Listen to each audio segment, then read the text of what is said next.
que tú nos regalas en Cristo, Dios. Gracias de que tenemos entrada delante de tu presencia a través de esa gracia bendita.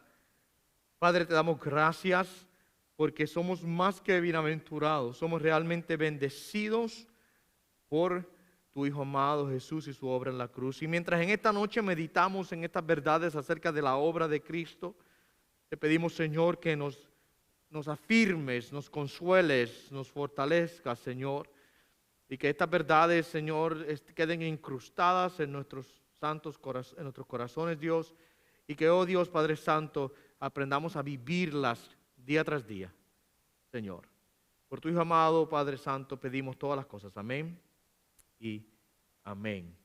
Como ustedes saben, hemos venido las últimas semanas hablando acerca de la obra de Cristo. Específicamente era el tema que comenzamos la semana pasada. En las semanas antepasadas a esa estuvimos viendo acerca de la persona de Cristo. El tema general dentro de la teología sistemática, el tema que estamos cubriendo es el tema de la cristología. Y habíamos dicho que cristología no es nada más y nada menos que el estudio acerca de la persona y de la obra de Cristo. Y vimos ya la persona de Cristo hace unas cuantas semanas atrás. Estuvimos viendo su naturaleza divina, ¿verdad? Que Él es totalmente divino y que Él es completamente Dios, pero a la misma vez es total y completamente hombre. La semana pasada estuvimos hablando acerca de la obra entonces de Cristo. Vamos a ver de la persona, hablar de la obra de Cristo. Primero es quién es Él, esa es la persona, y luego hablamos de qué es lo que Él hizo. Solamente un repaso bien rápido para ponernos al día, un par de cositas que hablamos la semana pasada y para cubrir un par de cosas que no logramos terminar. Estuvimos hablando de que Jesucristo es nuestro sacrificio expiatorio sustitutivo penal. ¿Qué quiere decir eso? Que la pena de el castigo de nuestro pecado cayó sobre Él y Él es nuestro sustituto. ¿Okay? Él tomó nuestro lugar. Es la forma en que Dios nos salva, es tomando y cargando el pecado nuestro en Jesucristo. Él es nuestro sustituto legal y en Él encontramos justificación. ¿Okay? Otros 3 puntos, ahí nos quedamos la semana pasada, estuvimos hablando en las últimas 20, 30 minutos de la semana pasada acerca de ese aspecto de la sustitución y de la pena legal que Cristo sufrió a favor nuestro. 3 puntos que no logramos cubrir la semana pasada, los voy a cubrir bastante rapidito para entonces entrar al tema de esta noche. El punto número 3 en la hoja de la semana pasada, que no lo podemos terminar. Cristo es nuestro Redentor. ¿Quién sabe lo que es Redentor? A ver, ¿alguien sabe lo que es un Redentor? ¿O qué es redimir? Tomar de vuelta, claro. Y dicho sea de paso, tiene la connotación de comprar algo, de pagar un precio. Cuando hablamos de redimir, estamos hablando de que Cristo pagó el precio o dio el rescate. Él dio el precio del rescate nuestro. En las Escrituras nosotros tenemos referencias, ilustraciones a la venta de esclavos. Y tenemos historias respecto a eso en la Escritura. Y habían prácticas en tiempos antiguos. Dicho sea de paso, una de las maneras en la que una persona podía salir de deuda, supongamos que una persona tiene una deuda grande con alguien, una de las formas en que esa persona podía saldar su deuda era venderse como esclavo a la persona a quien le debía la deuda y trabajar entonces hasta que su deuda fuese saldada. Entonces, una persona de su familia que quisiese comprar a su familiar de vuelta podía ir y redimirlo y pagar la deuda a favor de él para tomar a ese esclavo y libertarlo de la esclavitud y hacerlo libre, ¿verdad? Y esa ilustración es muy similar a lo que Cristo hizo por nosotros.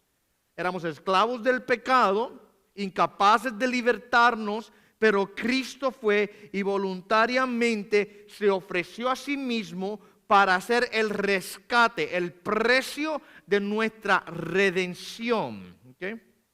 Pero lo que Cristo Jesús mismo dijo en Marcos 10:45, el Hijo del Hombre no vino para ser servido, sino para servir y para dar su vida en rescate por mucho. ¿Lo veis? Para dar su vida ¿en qué? En rescate. Él es el Redentor nuestro, el que pagó el precio de nuestro rescate. ¿Okay? Mira lo que dice Primera de Pedro 1, 18 y 19.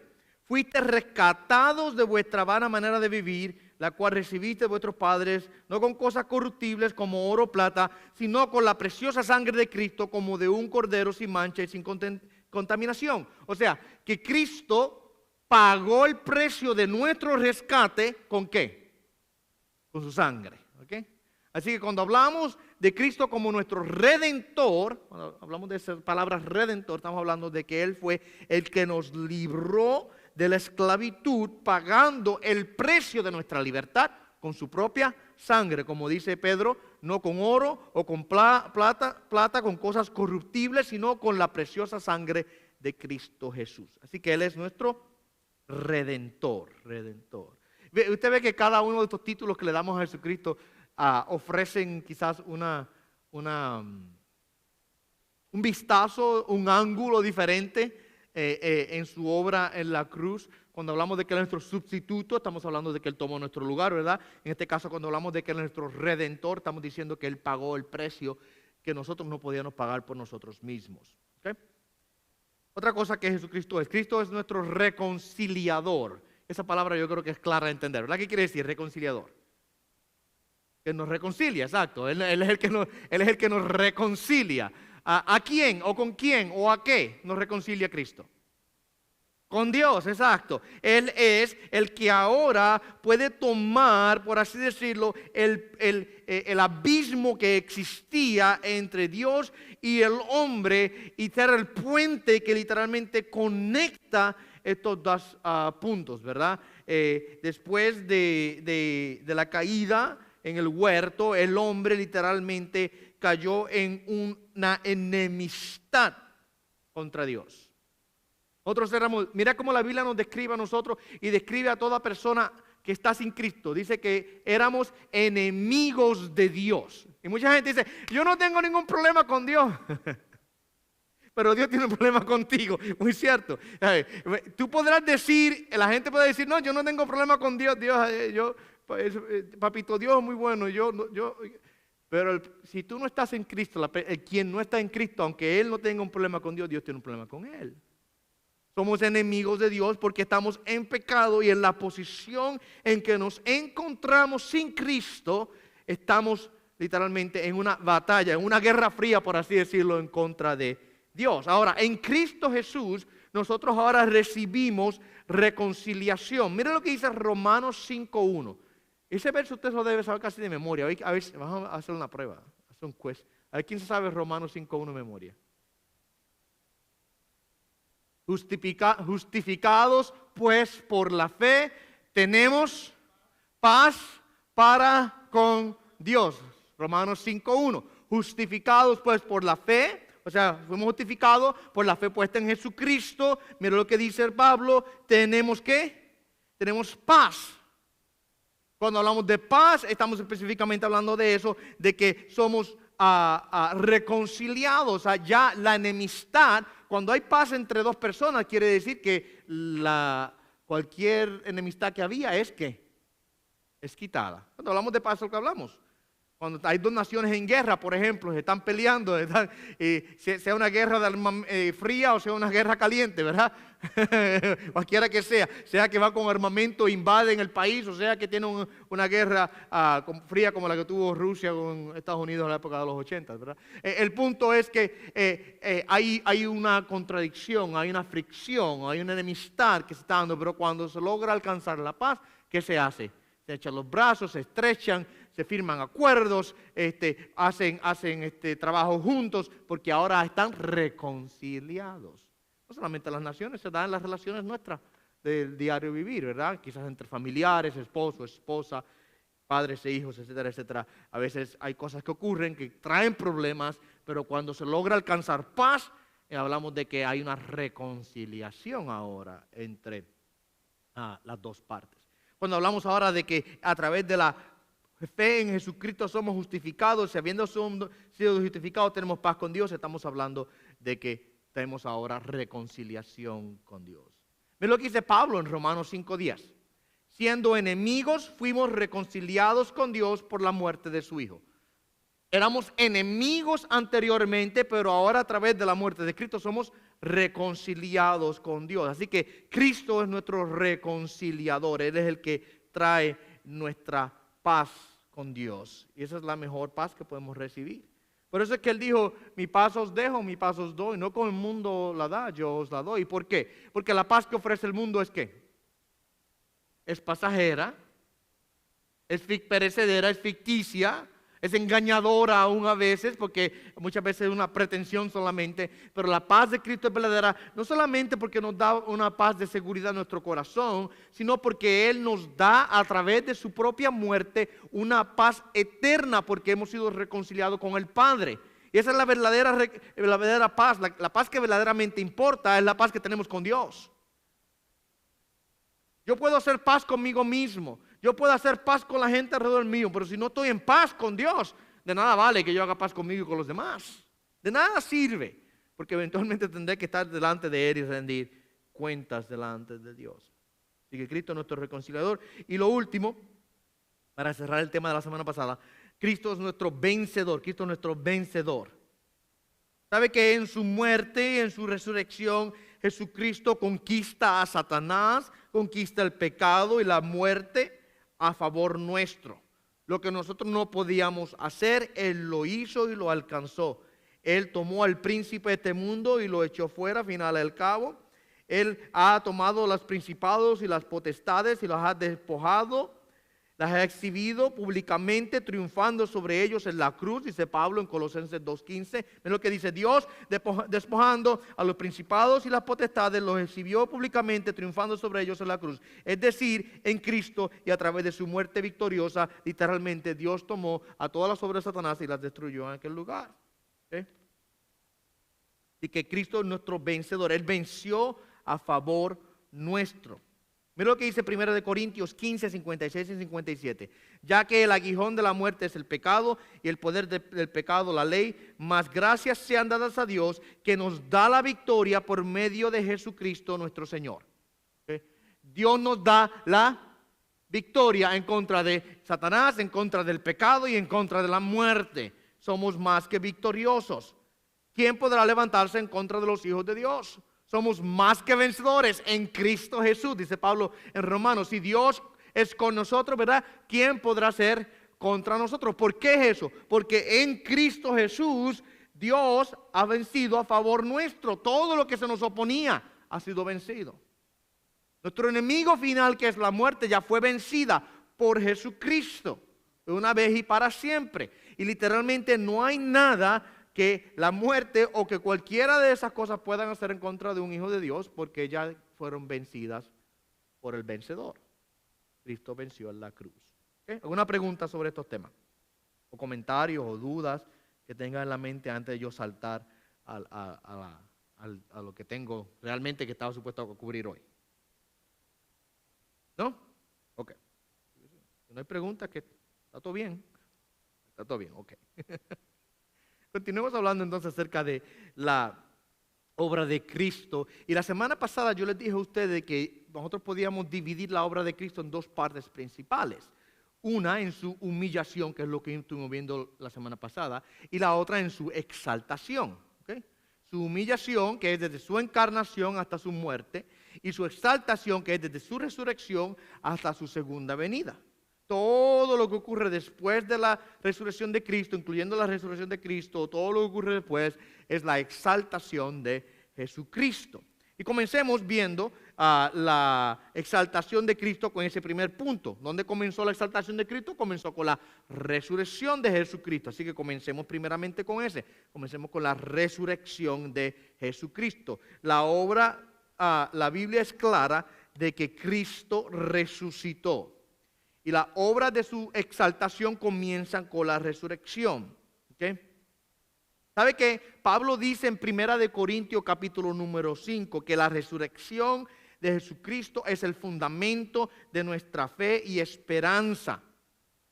La resurrección de Jesucristo es el fundamento de nuestra fe y esperanza. ¿Por qué usted cree que eso es así? ¿Alguien quiere decirlo?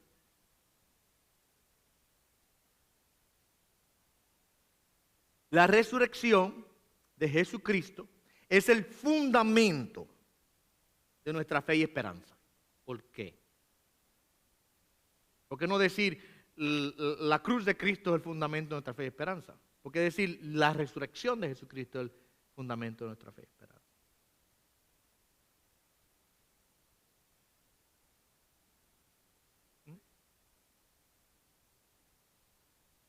De los muertos, ¿ah?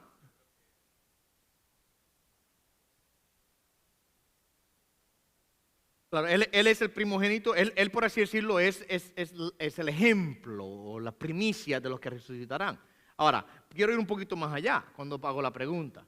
Y déjenme explicarle qué es lo que quiero decir. Cuando decimos que Cristo es el fundamento, la resurrección es el fundamento de nuestra fe y esperanza, es porque si Cristo no hubiese resucitado, no tuviésemos nosotros fe y esperanza. Vana nuestra fe. Vanamente hemos creído. Entonces, usted puede imaginarse nosotros predicando un evangelio, que la palabra evangelio quiere decir buenas noticias. Buenas noticias, ¿qué quiere decir? Predicando un evangelio de un Cristo que todavía está en la tumba. ¿De qué sirve? ¿Para qué sirve eso? De nada. De nada sirve. Es el argumento que Pablo presenta en 1 Corintios 15, cuando él presenta el argumento a favor de la resurrección. Y dice, si los muertos no resucitan, Cristo no ha resucitado. Y si Cristo no ha resucitado, vana nuestra fe. Y él dice, de todos los hombres del mundo somos los más miserables, dice Pablo, si Cristo no ha resucitado. Ahora, pero claro, sí Él ha resucitado. Por eso es que la resurrección de Cristo, por así decirlo, se convierte en la piedra angular, el fundamento de la fe cristiana. Por supuesto, dice pastor, pero en la cruz, claro que sí, porque para haber resucitado tuvo que haber ¿qué primero? Claro, tuvo que haber muerto primero, claro que sí. Se entiende que un prerequisito de la resurrección es la crucifixión. Pero una crucifixión sin resurrección de nada sirve, porque no se quiere decir que la muerte lo venció, ¿ve? Así que cuando hablamos de la obra de Cristo, de su muerte, nunca la podemos despegar de su resurrección, porque la resurrección es lo que valida, por así decirlo, la muerte y la obra de Cristo allí en la cruz. Si usted lee el libro, si usted lee el Nuevo Testamento, usted va a darse cuenta que desde los Evangelios hasta el libro de Apocalipsis, todos ellos testifican de una manera u otra del Cristo resucitado. Los evangelios testifican de la resurrección de Cristo. Los 4 evangelios al final de cada evangelio hablan de que Él se levantó y nos narran de la historia de la resurrección y cómo que los testigos vieron que Él se levantó de la tumba. El libro de los Hechos narra la historia de la proclamación de los apóstoles de la resurrección de Jesucristo. ¿Okay? En las epístolas vemos una y otra vez cómo es que de una manera u otra se habla de resurrección o es una simple suposición que se da por sentado. Se sabe que Cristo resucitó y todo lo que los apóstoles enseñan en las epístolas está basado en la resurrección de Cristo, en que es una verdad. Si no fuera verdad, por eso que Pablo dice en 1 Corintios 15, si Cristo no ha resucitado, todo lo que nosotros enseñamos es vano, somos unos mentirosos. Así que todo lo que las epístolas enseñan está fundamentado en la resurrección de Cristo. Aún hasta el libro de Apocalipsis nosotros vemos que si la resurrección de Cristo no fuese una verdad, el libro de Apocalipsis no haría sentido. Porque el libro de Apocalipsis es la revelación de Jesucristo. ¿Qué quiere decir eso? La revelación de Jesucristo quiere decir cuando Cristo se ha revelado en el tiempo final. Apocalipsis literalmente quiere decir revelación, cuando es ahora descubierto. Y dentro de esa revelación de Cristo tenemos su segunda venida. Entonces, nada, eso no haría sentido ninguno si Cristo todavía está en la tumba. Que se presupone que Cristo resucitó entre los muertos para que Apocalipsis pueda hacer sentido. ¿Okay? Ahora, 3 cosas que yo quiero que observemos en relación a nosotros de la resurrección de Jesucristo. La primera, la resurrección de Jesucristo asegura nuestra regeneración. Asegura nuestra regeneración. Mira lo que Pedro dice en su primera epístola, capítulo 1, verso 3. Bendito el Dios y Padre nos hizo renacer para una esperanza viva por la resurrección de Jesucristo de los muertos. Pedro aquí conecta explícitamente la resurrección de Jesucristo con nuestra regeneración o nuestro nuevo nacimiento. Cuando Jesús se levantó entre los muertos, tenía una nueva calidad de vida, una vida de resurrección en un cuerpo y espíritu humanos que eran perfectamente adecuados para la comunión y obediencia a Dios para siempre. Y en su resurrección ahora Cristo obtuvo no solamente vida para Él, sino vida para nosotros junto con Él, una vida como la de Él. Así que la resurrección de Jesucristo es lo que garantiza que nosotros podamos nacer de nuevo. ¿Ustedes se recuerdan que en una ocasión Jesucristo, hablando con un hombre llamado Nicodemo, Jesucristo le dice: tú no puedes entrar al reino de Dios si no naces de nuevo? ¿Se recuerdan de eso? O sea, es necesario nacer, no puedes ni siquiera ver, dice Jesucristo, el reino de Dios si no naces de nuevo, Nicodemo. Ahora, ¿cuál es la hora del nuevo nacimiento? ¿Cómo es que eso ocurre? No voy a pasar el tiempo hablándolo, pero sabemos que es una obra del Espíritu Santo. El Espíritu Santo es el que genera el nuevo nacimiento en la persona. Pero ¿quién es el que ha garantizado, el que ha asegurado que nosotros podamos nacer de nuevo para poder entrar al reino de los cielos? Es Jesucristo a través de su resurrección. La resurrección de Jesucristo asegura nuestra regeneración. ¿Okay? Segundo punto. La resurrección de Jesucristo asegura nuestra justificación. Nuestra justificación. ¿Quién se recuerda lo que justificación es? El domingo hablamos de esto bastante en detalle, si estuvieron el domingo escuchando el sermón. ¿Quién se recuerda lo que justificación es? Justificación. Cuando hago las preguntas para darme un poquito de agua. Sí, exacto, la E, muy bien. No somos declarados culpables, somos declarados inocentes, justos delante de Dios. O sea, cuando hablamos de justificación, estamos hablando que delante del tribunal supremo de Dios. Es una palabra muy legal. La palabra justificación está cargada de términos legales. Quiere decir que delante del tribunal del juez justo del universo, nosotros somos declarados justos. ¿Okay? Eso es lo que es justificación, quiere decir. La resurrección de Jesucristo garantiza o asegura nuestra justificación. Mira lo que dice Pablo en Romanos 4:25. Dice que Jesús fue entregado por nuestras transgresiones y resucitado para nuestra justificación. ¿Lo ve ahí? Él murió, mira lo que dice, Él murió por nuestras transgresiones, pagó en la cruz nuestro pecado, pero resucitó para nuestra justificación. Por eso es que tanto la cruz como la resurrección son necesarias. La muerte y la resurrección son necesarias. Porque en una paga el pecado, pero en otra, ¿qué hace? Nos justifica. La resurrección de Cristo de entre los muertos fue la declaración de que Dios había aceptado la obra de redención de Cristo. Al levantar a Jesús de la tumba, Dios el Padre estaba en efecto diciendo que Él aprobaba la obra de sufrimiento y muerte de Jesús por nuestros pecados, que su obra ha sido consumada y que Cristo ya no tenía necesidad de permanecer muerto. ¿Okay? No quedaba ningún castigo que debe ser pagado por el pecado, no más la ira de Dios, ni culpa ni responsabilidad por el castigo. Todo había sido completamente cancelado y no quedaba culpabilidad alguna. En la resurrección, Dios estaba diciendo: apruebo lo que has hecho y has hallado favor ante mis ojos. La resurrección es Dios poniendo, por así decirlo, la estampa de aprobación en la obra de Cristo. Si Dios hubiese dejado a Jesús dentro de la tumba, lo que hubiese querido decir es que Dios no recibió el sacrificio, no lo aceptó y la obra de Cristo no estuvo completa. Pero como Dios lo levantó de entre los muertos, entonces está diciendo: recibo ese sacrificio como uno verdadero y aceptable delante de Dios. Y ahora en la resurrección, Cristo asegura que el precio que Él ofreció por nuestros pecados sea aceptado delante de Dios. ¿Ve? Aceptado.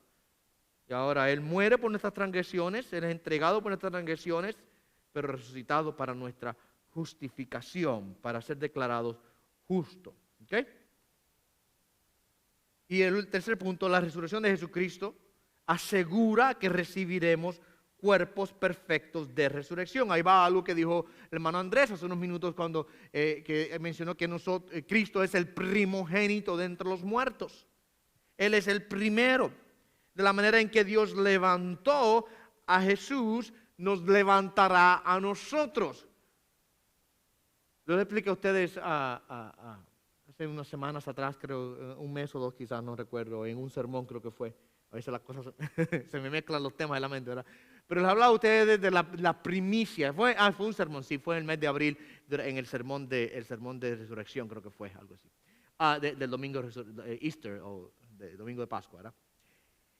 Hablamos del concepto de primicias. La palabra nos presenta a Jesús como el primogénito o la primicia de los que han de resucitar. El concepto de primicia simplemente quiere decir es que el agricultor es un concepto bien agricultural, ¿verdad? El agricultor sembraba, el granjero sembraba la semilla y los primeros frutos que salían, él los recogía y esa era la primicia. Y por lo general dentro del pueblo de Israel se practicaba en que esos primeros frutos eran separados y dedicados a Dios, ¿ok? Pero más allá de eso, hay una implicación de que si el primer fruto fue bueno, el resto del fruto también lo será. Así que la idea de la primicia es que lo primero que se recoge es un ejemplo de lo que ha de venir. Es una muestra, por así decirlo, de lo que vendrá. Y cuando dice que Cristo es la primicia, está hablando de que Él es la muestra de lo que vendrá. O sea que su resurrección asegura que nosotros también recibiremos cuerpos de resurrección como el de Él. Miren lo que dice 1 Corintios 6:14. Pablo dice allí, y Dios que levantó al Señor también nos levantará con su poder. ¿Ven ahí? De la manera en que Dios Padre levantó a Cristo de entre los muertos, también nos levantará a nosotros como lo levantó a Él. Miren lo que dice 2 Corintios 4:14. El que resucitó al Señor Jesús, a nosotros también nos resucitará con Jesús y nos presentará juntamente con vosotros. O sea, que Cristo, por así decirlo una vez más, es el ejemplo de la manera en que Dios levanta al Hijo, también nos levantará a nosotros. ¿Okay? Así que la resurrección de Jesucristo es la garantía o la seguridad de nuestra resurrección. No es más, si Cristo no hubiese resucitado, si mi Salvador está muerto, ¿de qué esperanza tengo yo de vivir? ¿Verdad? Ahora, porque Él está vivo y porque Él ha resucitado, yo tengo ahora esperanza de vivir. Vamos al punto, la letra B en su hojita. Hablamos de la resurrección, la A fue la resurrección de Jesucristo. Vamos a hablar de la ascensión de Jesucristo. La ascensión de Jesucristo. ¿Okay? La ascensión de Jesucristo, cuando hablamos de la ascensión, estamos hablando específicamente cuando Él es levantado. Ustedes saben la historia de Jesucristo podemos resumirla de la A a la Z, por supuesto desde la eternidad pasada, pero desde que comenzó aquí en la tierra, de su encarnación, su nacimiento, ¿verdad? La concepción virginal, su nacimiento, su vida perfecta, su ministerio, su crucifixión, su muerte y crucifixión, su resurrección, luego su ascensión, ¿verdad?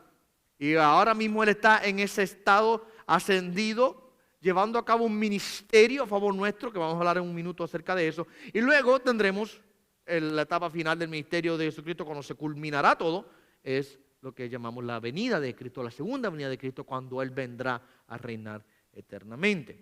La ascensión, cuando hablamos de eso, simplemente estamos hablando de que Dios lo levanta y lo lleva a la gloria. ¿Okay? La ascensión es un prerequisito para las siguientes obras salvíficas de Jesucristo. Es un prerequisito para que Él enviara al Espíritu Santo. Fue necesaria para que el Espíritu Santo viniese. Mira lo que dice Jesucristo en Juan 16:7. En verdad os digo que es necesario que yo me vaya, porque si no me fuera, el Consolador no vendría a vosotros, mas si me fuere, yo os lo enviaré. Cristo dice, para yo poder enviar al Espíritu, tengo que yo partir primero. Eso es lo que le dijo a los discípulos. Así que la ascensión, el hecho de que Cristo asciende, era un prerequisito para la próxima obra salvífica de Cristo a favor nuestro, que fue el enviar al Espíritu para ser nuestro agente residente, nuestro sello en nuestras vidas, quien confirma y afirma la salvación en nosotros. Así que para que el Espíritu viniese, Cristo tenía que ascender. La ascensión, dime.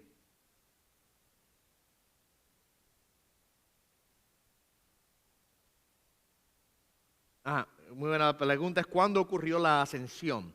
La ascensión ocurrió a 40 días después de la resurrección. 40 días después de la resurrección y el Pentecostés o el descendimiento del Espíritu Santo ocurrió 50 días después de la resurrección, en el día de Pentecostés. O sea que Cristo resucita, está 40 días, a través de esos 40 días Él se le manifestó a los discípulos en diferentes ocasiones, recuerdan, y anduvo con ellos, y la Biblia nos narra unas cuantas cosas de las interacciones que ellos tuvieron, pero no nos dice todas las cosas que ocurrieron, pero sabemos que Cristo tuvo una serie de interacciones con los discípulos durante esos días. Al día 40 Él asciende, 10 días después es el día de Pentecostés, en donde el Espíritu Santo desciende y la iglesia es fundada. ¿Okay? Así que la ascensión tomó lugar 40 días después de la resurrección de Jesucristo. ¿Okay? La ascensión, dije, es necesaria para que Él enviara el Espíritu. La ascensión es necesaria para la intercesión de Cristo. Y vamos a ver un minuto un poquito más en detallado lo que la intercesión de Cristo es, pero quiero ir saltando rápido. Y la ascensión de Cristo es necesaria para su segunda venida. O sea que Él tuvo que ascender para enviar el Espíritu, Él tuvo que ascender para sentarse a la diestra del Padre, en donde intercede por nosotros, y tuvo que ascender para eventualmente poder, ¿qué? Venir, ¿verdad? Tuvo que irse para venir. No sería una segunda venida si se hubiese quedado siempre, ¿verdad? Tuvo que eventualmente ascender al Padre para entonces venir. Vamos a hablar de la primera de esas tres que mencionamos, la ascensión de Cristo, o sea, que Él se sentó a la diestra del Padre para enviar eventualmente, interceder por nosotros, ¿verdad? Y enviar al Espíritu Santo. Pero mira lo que dice, hablando de la ascensión. Cuando hablamos de la ascensión de Cristo, lo que estamos hablando es que Él llega a la presencia de Dios. ¿Y qué dice la palabra que Él hizo cuando llega a la presencia de Dios? ¿Qué me dice eso? Clarito, ¿verdad? Se sentó a la diestra de Dios, ¿verdad? Se sentó a la diestra de Dios. Esto es muy importante para nosotros y para un entendimiento de la obra de Jesucristo. Él fue ascendido en donde se sienta a la diestra del Padre, en donde Él recibe honor y donde Él recibe ahora, mi amado hermano, gloria y poder. Mira lo que dice en el Antiguo Testamento, el Salmo 110, verso 1. El Señor le dijo a mi Señor: siéntate a mi diestra hasta que ponga a tus enemigos por estrado de tus pies. Siéntate a mi diestra hasta que ponga a tus enemigos por estrado de tus pies. Esa es la promesa que el Padre le hizo al Hijo. Ven y siéntate a mi diestra. En Hebreos capítulo número 1, el escritor de Hebreos nos habla de algo similar, donde dice: habiendo efectuado la purificación de nuestros pecados por medio de sí mismo, se sentó a la diestra de la majestad en las alturas. ¿Okay? O sea que Dios le da una bienvenida especial al Hijo en el momento de su ascensión, en la exaltación del Hijo. Él ahora es recibido delante del Padre para sentarse a la diestra de Dios, lo cual es un lugar, por así decirlo, de honor y de gloria. ¿Okay? En donde allí Él está ahora presente, y vamos a ver lo que es lo que está haciendo. Mira lo que dice en un segundo. Mira lo que dice Efesios 1, 20 y 21. Dice que Dios le resucitó de entre los muertos, sentándole a su diestra en los lugares celestiales, sobre todo principado y autoridad y poder y señorío, y sobre todo nombre que se nombra. O sea, que el hecho de que el Padre levanta al Hijo y lo sienta es una señal de que el Padre lo está honrando y otorgándole una posición especial. No solamente eso, respecto a lo que es la obra de Jesucristo a favor nuestro. El hecho de que Él fue y se sentó a la diestra del Padre habla de que su obra de redención llegó a una culminación. O sea, si usted ha estudiado los sacrificios, el sistema de sacrificio del Antiguo Testamento, usted va a descubrir una cosa ahí, y es la siguiente. Es que los sacerdotes del Antiguo Testamento nunca tomaban un break. Esos hombres siempre estaban para arriba y para abajo. No se sentaban. Es más, dicho sea de paso, en el tabernáculo habían todo tipo de muebles, excepto uno. A ver quién sabe un mueble que no había en el tabernáculo. No había silla, había una mesa, había un candelabro, había el altar, había la lámpara, el altar de bronce al principio, estaba el arca del pacto adentro, el lugar santísimo, pero no había silla. En ningún lugar, en la tienda o en el atrio del tabernáculo, había silla. Pero los sacerdotes no tenían tiempo para descansar, eso era constantemente haciendo trabajo, haciendo trabajo, haciendo trabajo. Eso indica a la realidad de que sus obras no eran perfectas, sino que constantemente tenían que ser ofrecidas. Y por eso es que Cristo viene ahora, hace un sacrificio una vez, y una vez lo culmina, se sienta a la diestra del Padre. Entonces, no hay necesidad de volver a crucificar a Jesucristo. No hay necesidad de volverlo a clavar a la cruz. No hay necesidad de que Él vuelva a hacer la obra redentora. Él ya la hizo una vez.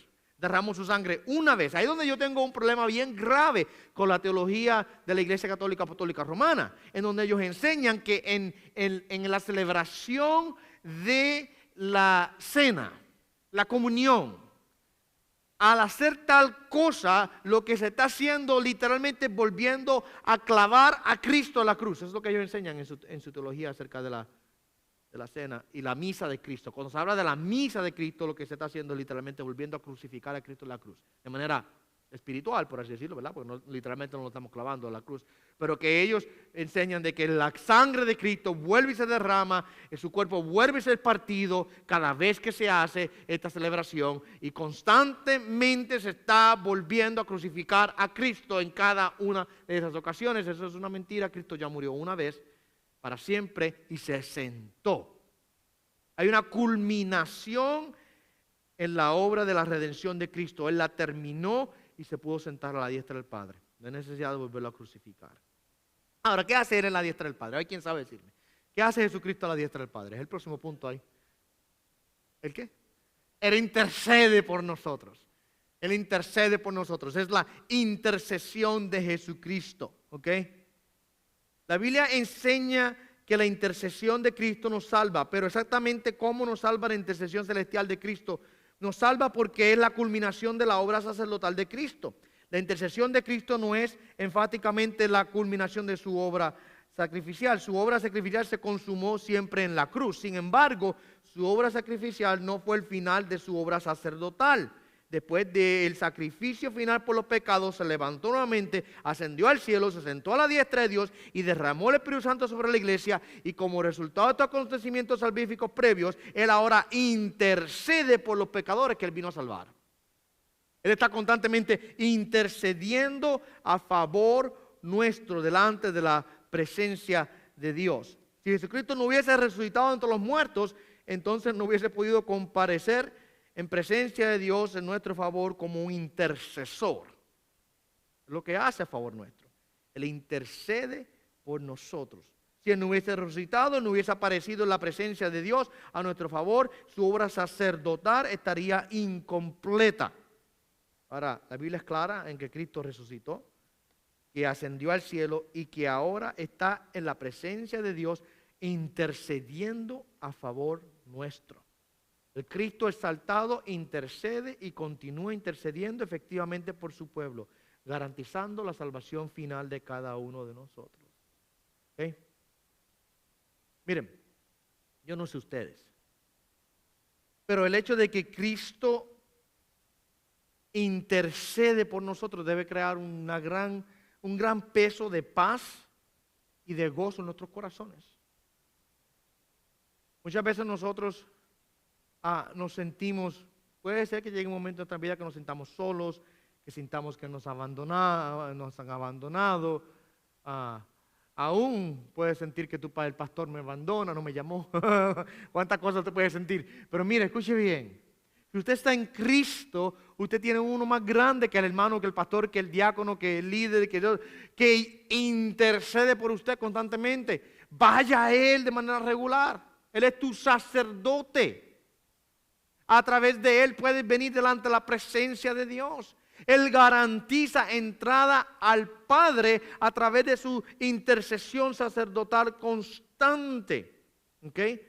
Así que podemos decir dos cosas de la intercesión de Cristo. Uno, que es continua o constante. ¿Okay? Eso es continuo y constante, no termina. Y la segunda cosa es que su intercesión, mi amado hermano, es efectiva. Es efectiva. Dígame, hermano Andrés.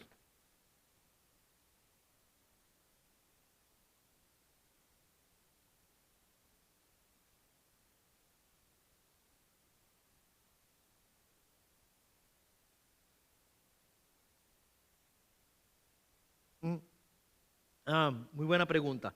Si la intercesión de Cristo tiene que ver con cosas terrenales o temporeras, o si tiene que ver con salvación o cosas eternas. Y yo hablo de la segunda, cuando hablo de la intercesión. Claro, entendemos que dentro del plan de Dios, muchas veces Dios nos da bendiciones terrenales. No vamos a negar tal cosa. Pero cuando nosotros hablamos de las bendiciones de Dios sobre nosotros, si nuestro enfoque es solamente en lo que es circunstancial, terrenal, efímero, tenemos una mirada muy corta. Estamos cortos de la mira, ¿verdad? La verdad es que Dios está constantemente trabajando para nuestra salvación final. Yo sea de paso, esta doctrina de la intercesión de Cristo, que está, por supuesto, en el libro de Hebreos nos habla de eso, de que Cristo intercede por nosotros, etcétera, etcétera. Pero si usted lee el libro de Romanos capítulo 8, Romanos 8, en donde habla mucho de la obra del Espíritu Santo a favor nuestro. Tenemos el Espíritu de adopción, a través de quien podemos decir Abba Padre. Y dice que el Espíritu Santo está constantemente intercediendo también delante del Padre por nosotros, también habla de eso, ¿verdad? Dice que con gemidos indecibles, ¿verdad? Y ahí Pablo nos da como un vistazo a la comunicación intertrinitaria que existe entre el Padre, Hijo y el Espíritu Santo. ¿Okay? El Padre y el Espíritu Santo están en una constante comunicación a favor nuestro. Ellos no están mudos, ellos no se están comunicando uno por un lado, otro por otro, como si no se hablase. No, hay una constante comunicación de parte del Hijo y de parte del Espíritu, una constante intercesión por nosotros. Y si lees el capítulo 8 de Romanos, vas a darte cuenta que lo que está queriendo decir Pablo ahí no es intercediendo para que me den un carro nuevo, es intercediendo para que mi vida sea traer la salvación final de nuestras almas. ¿Qué es lo que dice Pablo cuando dice? Porque todas las cosas obran para bien a los que aman a Dios, ¿verdad? Mucha gente cree que todas las cosas obran para bien. Quiere decir, bueno, yo sé que no me salió este trabajo, pero quizás Dios me abrió otra puerta y me va a dar otro. No, no es lo que quiere decir. El contexto de Romanos 8 está hablando de la salvación de nuestras almas.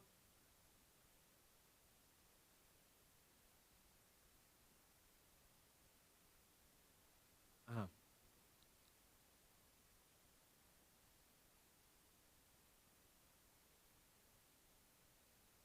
Ok, te entiendo, te entiendo.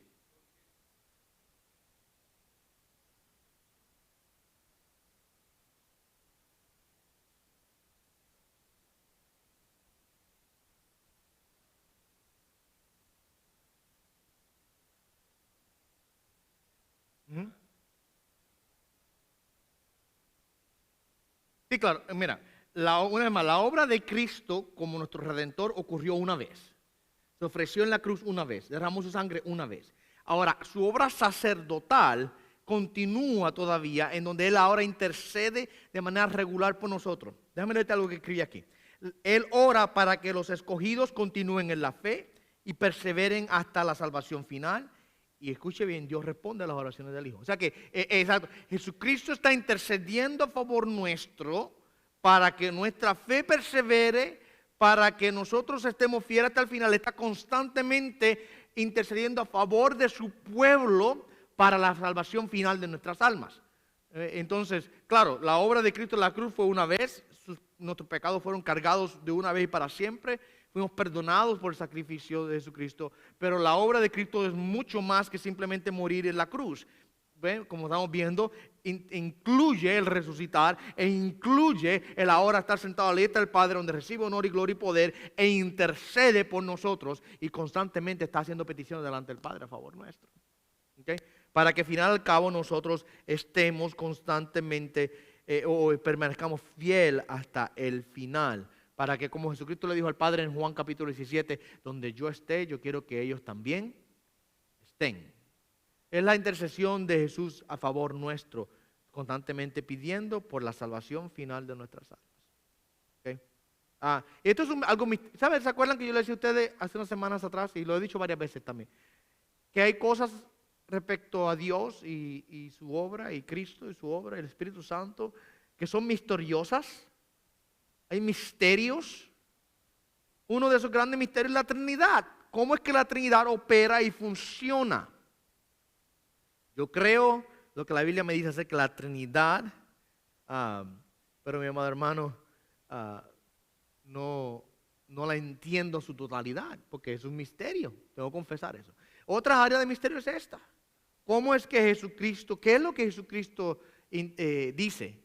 ¿Cómo es que le intercede? No solamente Jesucristo, sino el Espíritu Santo también. Que Pablo dice allá en Romanos 8 que le intercede con gemidos indecibles. O sea, que la intercesión del Espíritu es tan profunda que no hay palabras que puedan utilizarse para describirla.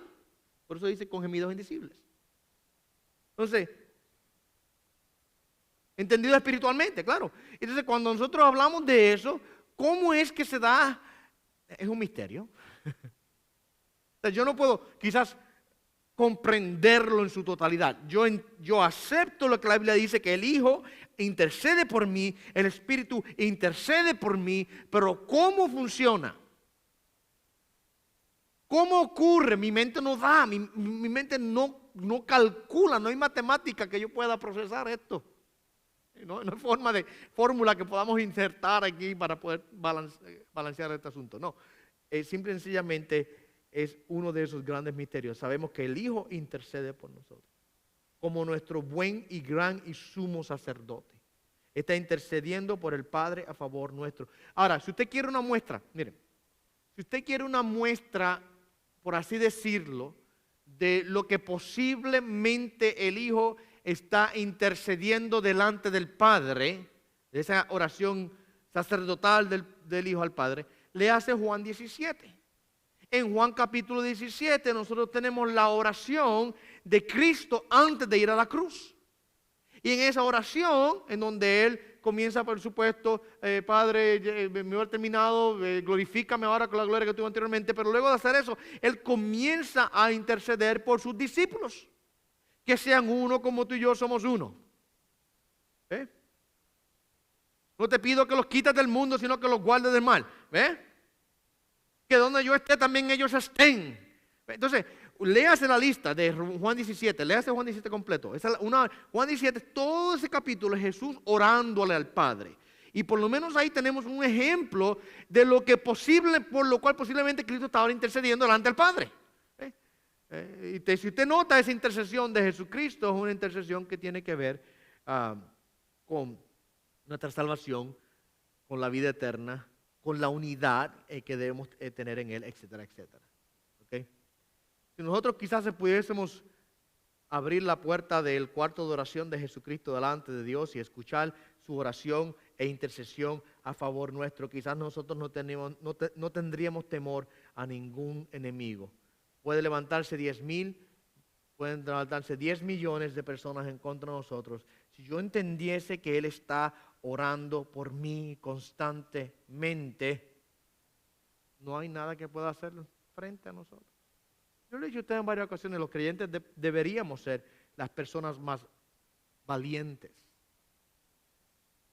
Personas más valientes en toda la tierra. Porque tenemos a uno que murió, resucitó e intercede ahora por nosotros. Okay, vamos a la parte final. La segunda venida de Jesucristo. Vimos su ascensión, donde Él se sienta, en donde Él está a la diestra del Padre, su intercesión allí a favor nuestro, una intercesión que es efectiva. Antes de partir de ese punto, cuando digo que es una intercesión que es efectiva, estoy queriendo decir que Jesucristo nunca oró en vano.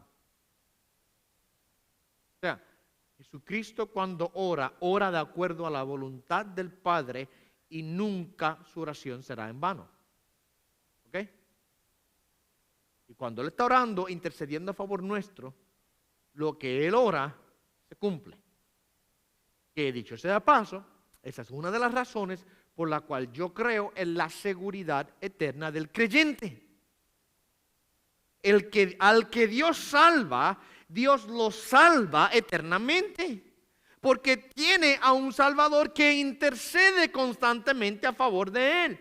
Y ahí se viene a cumplir lo que Pablo dice, el que comenzó la buena obra en nosotros, que dice, la perfeccionará, la culminará, la terminará, ¿verdad?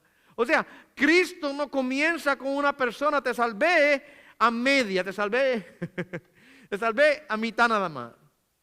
Y luego me cansé de interceder por ti, me cansé de trabajar contigo, me cansé de lidiar con tu berrinche, me cansé de lidiar que eres un cabeciduro. ¿Sabe qué? Olvídate, me cansé de ti, dice el Señor Jesús, y te bota. Así es que la obra de Jesús no.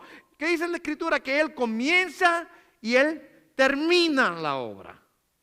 Dios nunca ha comenzado algo que no ha terminado. ¿Ok? Eso ocurrió con la creación. Eso ocurrió con todo el pueblo de Israel, lo vemos constantemente como todo lo que Dios dijo que iba a hacer lo hizo. Lo vemos con Jesucristo, lo que Dios dijo que iba a hacer en Cristo lo hizo. Y lo vemos con nosotros, mi amado hermano, lo que Dios dijo que va a hacer y con nosotros Dios lo va a hacer. ¿Sabe? No hay salvación a mitad. Gloria a Dios por eso.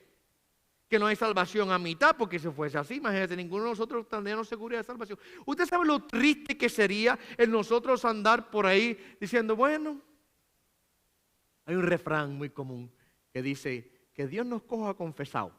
¿Usted ha escuchado ese refrán? ¿Usted lo ha escuchado? ¿Verdad que sí? Dios nos coja confesado. Lo que quiere decir es que, ay, sabrá Dios si me voy o no me voy. Quizás en Cristo venga y aquí me quedo.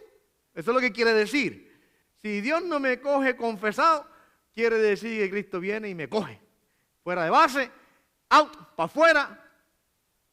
Se acabó el juego. Perdiste, es lo que quiere decir. Entonces, ay, mi amado hermano, déjeme decirle algo. Si eso fuese así, y yo conozco personas que creen eso, que yo tengo que totalmente, en todo momento, tener una confesión constante y continua de mis pecados ante Dios. Y no estoy diciendo que no sea así. No estoy diciendo que yo si no peco ante Dios no vengo, Señor, perdona mis pecados. Claro que sí. Pero la idea detrás en la mente de muchas personas es que si tienes el más minúsculo que no lo has confesado todavía, viene Cristo y te queda. Esa es la idea detrás de muchas personas. Y la idea detrás de esa frase que Dios nos coja confesado. Que si hay una cosita pequeñita, que todavía tú no le has dicho, Dios mío, perdóname por esto. Cristo viene y te cae. Ay, si eso fuese así, mi amado hermano. Nos quedamos todos nos quedamos, olvídate, no hay salvación para nadie. Porque hasta en el sueño pecamos también. Nosotros estamos todavía en vasos de barro. Estamos en un proceso de santificación, claro. Estamos en un proceso de cambio, claro. Estamos en un proceso de madurez, un proceso de crecimiento, claro que sí. Pero al fin y al cabo confesemos y entendamos lo siguiente, que no somos perfectos y nos falta mucho para llegar a la perfección. Así que si la idea de la salvación es que yo tengo que ser totalmente perfecto, aparte de la obra intercesora y de la obra sacerdotal, sacrificial de Jesucristo, mi amado hermano, entonces sí, que Dios nos va a confesar, porque nadie llega. Lo que estoy quiero decir es que la obra intercesora de Cristo a favor nuestro, mi amado hermano, es totalmente efectiva. Lo que Él pide, se hace. ¿Okay? Él no va a dejarnos a mitad. Miren, en el capítulo 10 de Juan, usted lee Juan 10, usted va a ver ahí que Cristo habla acerca de que Él es el buen pastor, que da la vida por las ovejas, etcétera, etcétera, ¿verdad? Una de las cosas que Jesucristo dice en ese capítulo es que mis ovejas oyen mi voz y me siguen, yo las conozco y les doy vida eterna y nadie las arrebatará de mis manos, dice Jesucristo.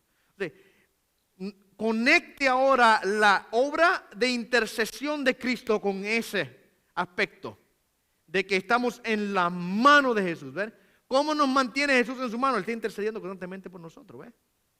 Está asegurando nuestra salvación. Él está obrando a favor nuestro para asegurar la salvación final de nuestras almas. Y vamos allá de eso. Cristo dijo allí, no solamente está en mis manos, está en las manos del Padre también. No hay nadie más grande que el Padre. Están en las manos del Padre también. De ahí no hay quien las quite. ¿Ves? Entonces, nosotros como ovejas de Cristo podemos sentirnos seguros de que Él nos está guardando siempre en sus manos y que no hay nada ni nadie que nos pueda arrebatar de ese lugar. ¿Okay? Yo he escuchado el argumento que muchas personas usan en contra de esa idea de la seguridad eterna del creyente, y es el siguiente: bueno, sí, quizás nadie te pueda arrebatar, pero tú te puedes arrebatar de las manos de Cristo. A lo cual yo respondo, sí, trátalo. Trátalo, inténtalo. Inténtalo arrebatarte de las manos de Cristo, porque si eres oveja de Cristo no vas a poder. La oveja de Cristo no puede. ¿Por qué? Porque su nueva criatura no le permite. Es en contra de su naturaleza. No quiere decir que no fallamos, claro que sí fallamos. Pero la nueva naturaleza que la persona, la nueva criatura en Cristo, todas las cosas viejas pasaron. Aquí todas son hechas nuevas, dice Pablo, ¿verdad? Esa nueva criatura, esa oveja de Cristo no quiere ni puede estar separada de su buen pastor.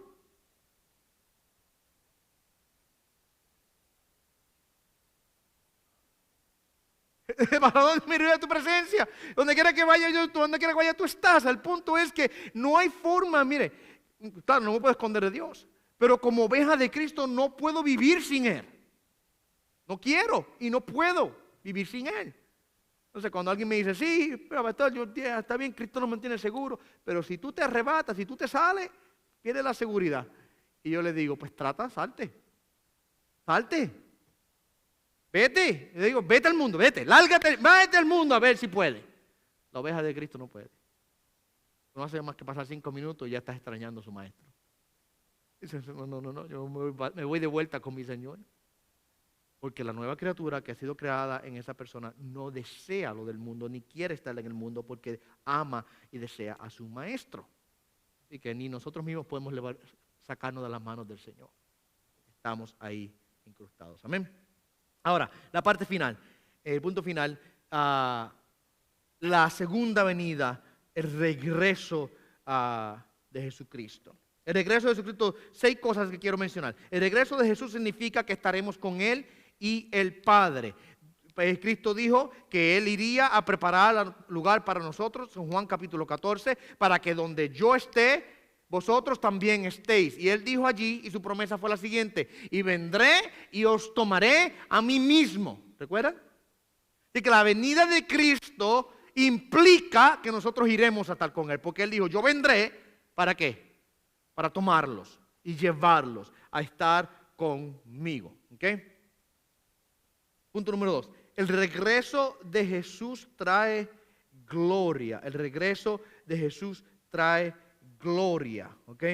La gloria de Dios será manifestada final y al cabo en el día final.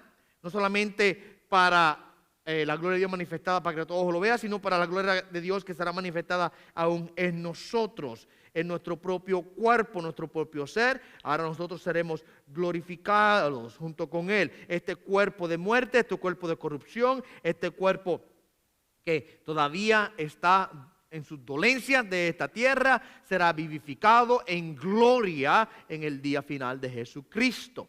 Y ya se acabará las dolencias, el dolor, el llanto, las enfermedades y todas esas otras cosas que existen en esta tierra, porque nosotros estaremos junto con Él y seremos como Él cuando lo veamos a Él. Nuestro cuerpo será transformado en el momento final de la venida de Cristo Jesús. ¿Okay? El regreso de Jesucristo trae vida eterna. El regreso de Jesucristo trae vida eterna. En ese momento final, Él vendrá, por supuesto, y Él separará, dice el libro de Mateo, capítulo 25, Él separará las ovejas de los cabritos, y a las ovejas le irá a entrar a la gloria del Padre, en donde estará la vida eterna, por supuesto. A los cabritos, dice, irán al castigo eterno, y a los justos irán a la vida eterna. Pastor, pero no tenemos vida eterna ahora. Claro que sí, nosotros tenemos vida eterna en Cristo Jesús porque está completamente segura en nosotros. Pero la manifestación total y final de esa vida eterna, de ese estado final, será en ese momento cuando Él regrese. Ahí es donde por fin podremos saborearla en su totalidad, la vida eterna. Pastor, pero si me muero, ¿no me voy al cielo? Claro que sí, pero entendemos que aún en ese estado la Escritura nos habla de que nuestros espíritus estarán esperando la resurrección de entre los muertos. En el día final, cuando Cristo venga, los muertos en Cristo resucitarán primero. ¿Ve? Habrá una resurrección en donde ahora esos espíritus que están siendo guardados por el Padre en su presencia serán ahora unidos a cuerpos resucitados. Eso no ocurrirá hasta el día final.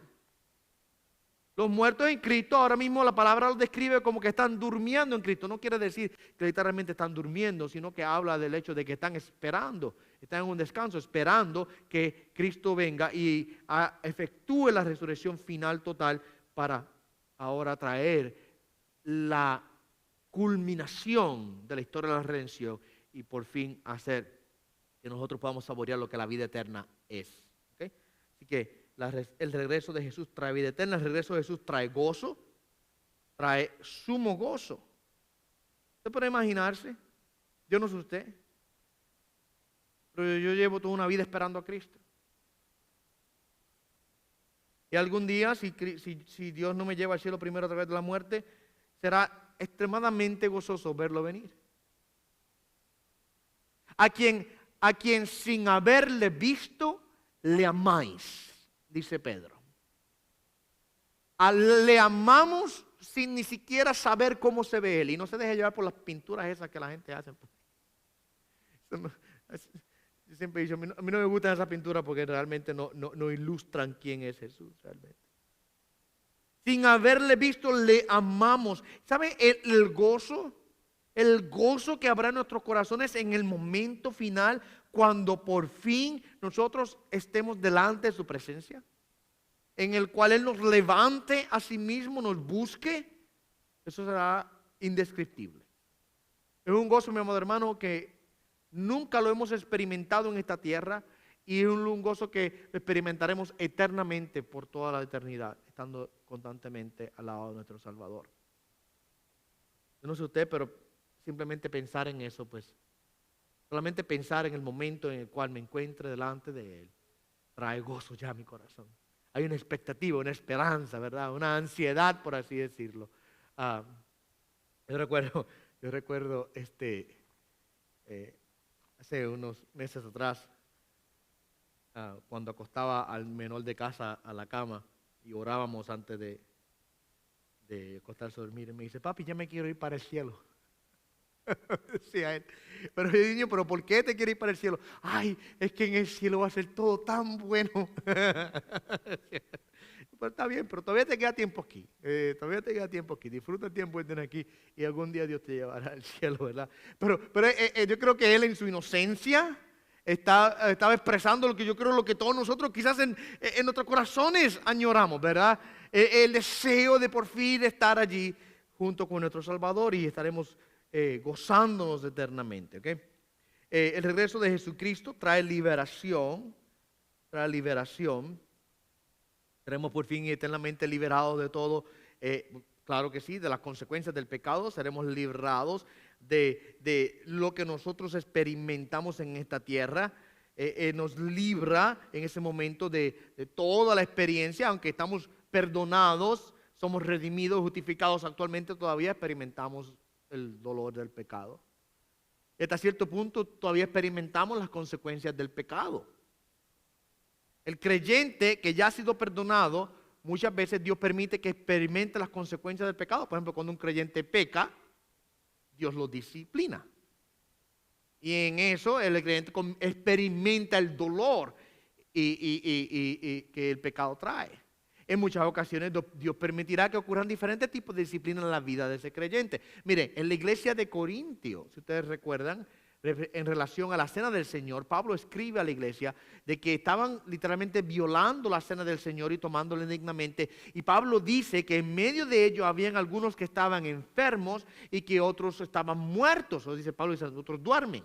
Otra forma de decir que ya habían muerto. O sea que Dios había castigado a algunas personas dentro de la iglesia de Corintio con enfermedades y a otras con muerte por la forma en que ellos estaban violentando la cena del Señor, o en este caso el cuerpo de Cristo, porque Pablo dice que no tenían discernimiento, no discernían el cuerpo de Cristo. Había divisiones, habían peleas y habían tomado la cena del Señor como una fiesta para embriagarse. ¿Okay? Y para tener ahora peleas y pretensiones unos con los otros, y los que tenían mucho comían mucho y los que tenían poco se iban a la casa hambrientos. Es lo que estaba pasando en la iglesia de Corinto. Y Dios los castiga con enfermedades y algunos con muerte. El punto es que en este estado aquí todavía experimentamos el dolor del pecado. Todavía experimentamos nosotros, mis amados hermanos, las consecuencias del pecado. Ya sea porque simplemente vivimos en un mundo caído. No quiere decir que estamos siempre en pecado si sentimos un dolor. Muchas veces, tiene catarro, eso que está en pecado. No. Simplemente es que estamos viviendo en un mundo caído. ¿Eh? Y por vivir en un mundo caído pues vamos a sentir diferentes dolencias. ¿Sí? Y te dicen, si yo sufro esto, yo sufro lo otro. Muchas veces es simplemente genético, es hereditario. Mi papá sufría de esto, yo también sufro lo mismo, etcétera, etcétera, ¿verdad? Vive en un mundo caído. Otras veces va a ser, sí, consecuencia del pecado, donde Dios utilizará situaciones específicas para quizás apretar tornillos y lidiar con nosotros. Pero todavía estamos lidiando con muchas de esas consecuencias. Eventualmente, en la venida de Cristo, todos seremos totalmente y absolutamente librados de todas esas cosas, mis amados hermanos. ¿Okay? Y por último, el regreso de Jesucristo traerá una restauración cósmica. ¿Qué quiero decir con una restauración cósmica? Estábamos hablando de que cuando Cristo regrese, toda la creación será restaurada y todos los cielos serán recreados, todas las cosas serán puestas en su lugar. Cuando Adán y Eva pecaron, la creación fue maldecida por Dios. Dios maldijo la creación. ¿Sabía eso, verdad? Dios sometió la creación a maldición en el pecado. Dios no solamente maldijo a Adán con el sudor de tu frente, ¿verdad? Ganarás el pan de cada día. Tendrás que trabajar arduosamente para poder lo que originalmente Dios le dio a Adán que hiciese, iba a ser fácil para hacerlo, ahora iba a hacerlo con el sol de la frente. O sea, iba a ser arduo. Dios puso a Adán allí en el huerto para que trabajase, cuidase y para que subyugase la tierra. ¿Verdad que sí? ¿Se recuerdan? Pero ahora Dios le dijo a Adán, no, la tierra no se va a subyugar tan fácilmente, vas a tener que trabajar fuerte por ella. A la mujer le dice, tus dolores de parto se multiplicarán gravemente. Y yo sé que ustedes, damas, han tenido parto, ustedes quizás el momento de esa dolencia, ustedes han gritado, ay Eva, Eva, ¿qué hiciste? ¿Eh? Pero Dios no solamente maldijo, y a la serpiente también la maldijo, ¿se recuerdan, verdad? Pero Dios no solamente maldijo a estos tres personajes, Adán, Eva y la serpiente. Dice en la maldición a Adán, Dios le dijo a Adán, espinos y ¿qué? Y cardos te producirá la tierra. ¿Qué está queriendo decir Dios ahí en ese caso? Que la tierra iba a hacer algo lo cual no hacía anteriormente. Y la tierra entra en el proceso también de la caída y vemos literalmente que la tierra gime. Aún dice Pablo en Romanos que la tierra aún gime por su redención.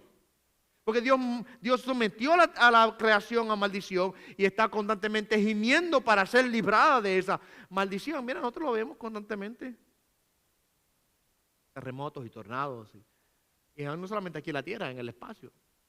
Explosiones, etcétera, etcétera. El punto es que la creación ha sido sometida a un proceso de decaimiento. ¿Okay? Pero en el momento en que Cristo venga, mire, el regreso, la venida de Cristo tiene implicaciones cósmicas. Todo el universo que está sufriendo las consecuencias del pecado será restaurado y por eso es que Apocalipsis nos dice en el libro de Apocalipsis que vendrá un momento en que Dios hará cielos nuevos y tierra nueva. Dios restaurará todas las cosas a través de su Hijo en el momento de su regreso final. ¿Ok? Y que nosotros podemos adorar al Señor, ¿verdad? Por todas estas cosas. Adora a Cristo. Miren, entre más usted entienda, voy a terminar con esto.